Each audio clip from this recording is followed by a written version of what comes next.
It embodies the soul of two modern visionaries. It's a daring and remarkable quest to change the way an instrument is played.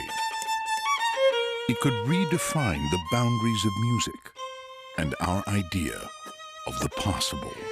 It's not ordinary music, it's something wrong. It's impossible to play. A Hungarian virtuoso and maverick composer from the mountains of Montana are attempting to realize a revolutionary concerto, unlike anything written before. The violinist must accompany himself. He is the soloist and the orchestra. I've asked him to be flutes, oboe, clarinet. In the next measure, he's the solo violin, and then he's a French horn, and then he's a solo trumpet, and then the whole brass section comes in, followed by the timpani. The request for the violin to assume the role of other instruments is an audacious one. So how to do that? To imitating the timpani? Composer Eric Funk and violinist Vilmos Ola face a daunting challenge.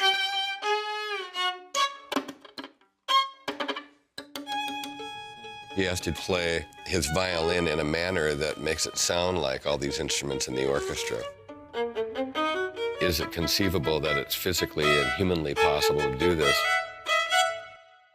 Maybe not possible. The profound musical and technical demands are only a means to an end. Ultimately, Vilmos must reveal an uncompromising, emotional story. It's a reflection of the violinist, the composer, and a legacy of struggle, hope, and perseverance. Could this bold endeavor become a blueprint for the future of music? Our responsibility as composers is to build new things. Two modern pioneers from different worlds sharing the same voice embark on a thrilling journey to reimagine what music can be.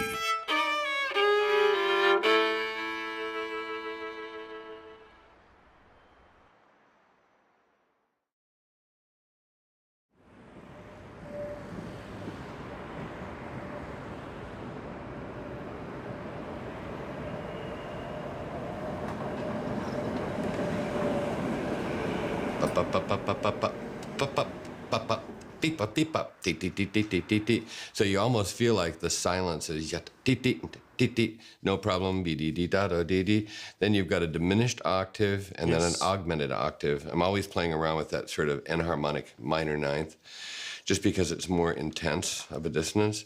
Then is this question if this is even humanly possible.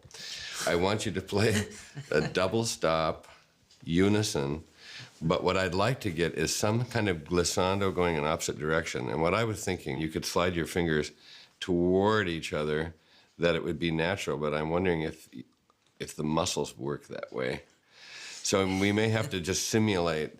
The idea is at the beginning of the piece where the now we're going right. Both directions, doing it here and then again here. I don't know. Yeah. Could we play with it and see if we could come with a solution? I try to find out something. It's not easy. And now I'm in trouble. Now my question is, can this finger go this way and this finger go this way? Like, zert? But it's not. Can the they result. slide? But the result is... Ugly interval. It's not good. So it's a...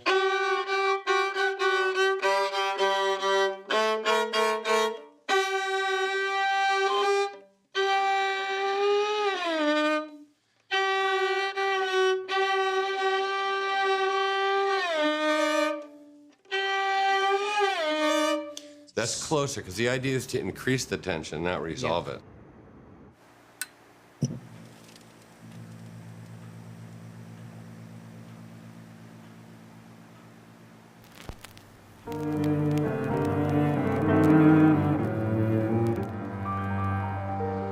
Music connects us to something larger than our own existence.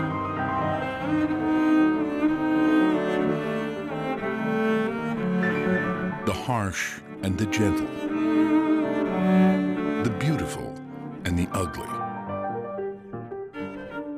the sorrow and the joy.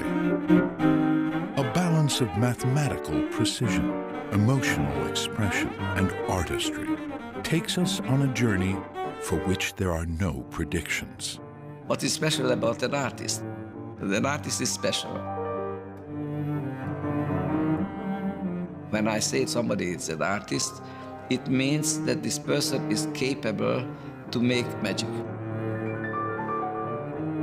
And what is magic? That to put people in an other state of mind and higher state of consciousness, not with words, but with feeling.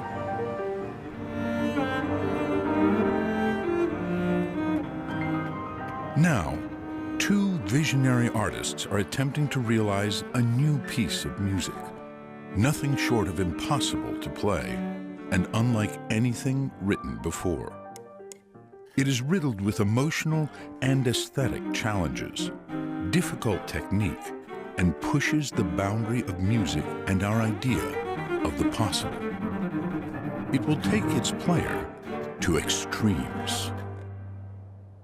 Eric Funk, a contemporary classical composer from the vast landscapes of Montana, conceived of the unusual piece, especially for its player, world-renowned Hungarian violinist Vilmos Ola. There are places where I've asked him to be two flutes.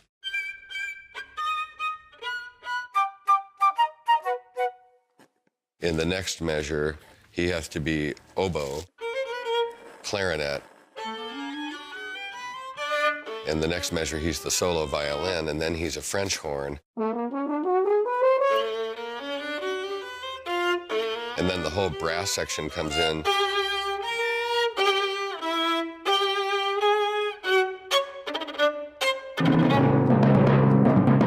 Followed by the timpani. The physical demands of this thing they require a real virtuoso.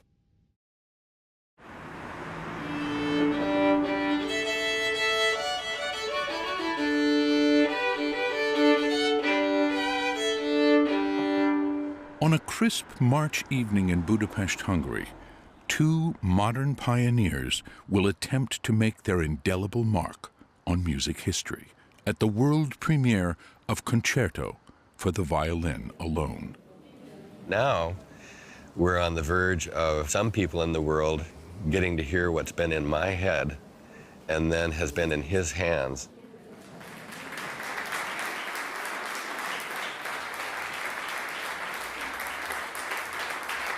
I've kind of given him the plans for a psalm sculpture, and he's like the sculptor, and he's going to build it for the first time.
All the music that I write is real rhythmic.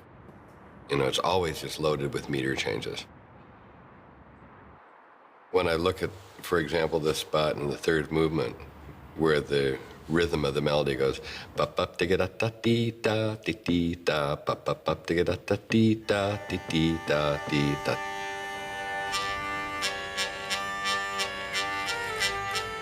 that's so natural in Eastern European folk rhythms. Concerto for the Violin Alone is a microcosm of a broader perspective. It's like the architecture here, and it's like the language here, and the people here, and the dancey folk music here, and the dark oppressive shadow here and the indelible spirit here that I will not be held down. It's all here, you know, it's just the unquenchable human spirit.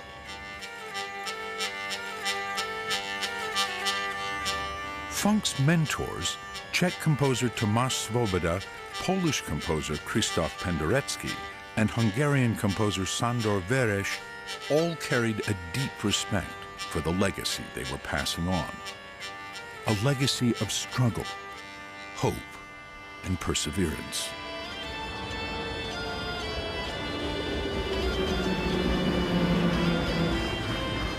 These countries in Eastern Europe geographically are situated perfectly for invasion and occupation. And so what happens when you have people who are constantly in the throes of war and then being taken over by someone is that there's nowhere to turn. Ultimately, they have to turn within and develop a sanctuary of the soul in order to have connection with themselves. There's no place else to run. What it does is it creates a tremendous heart. Light needs a shadow in order to reveal itself. If you never met death, you don't know what is life. You can repress me, you can squash me, you can confine me. But you will only make me stronger.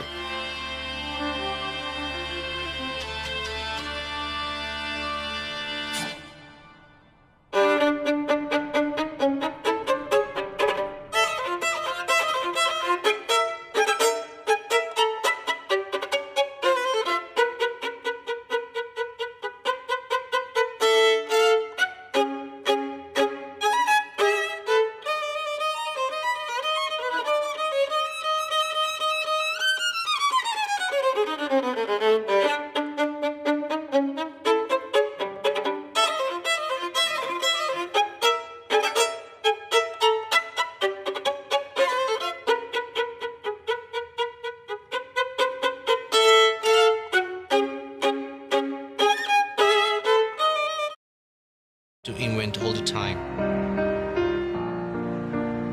It fights against and hopefully prevents the sameness that I think is infecting the musical world now. Music is gradually becoming simply a commodity, a global sound. Perhaps Concerto for the Violin Alone will become a blueprint for the future and alter the way composers and musicians think and create.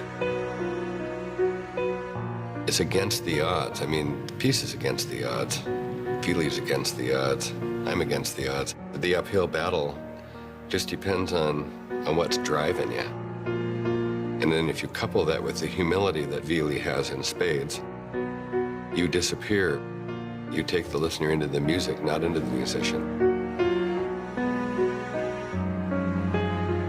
That coupled with this ability to be symphonic, sky's the limit.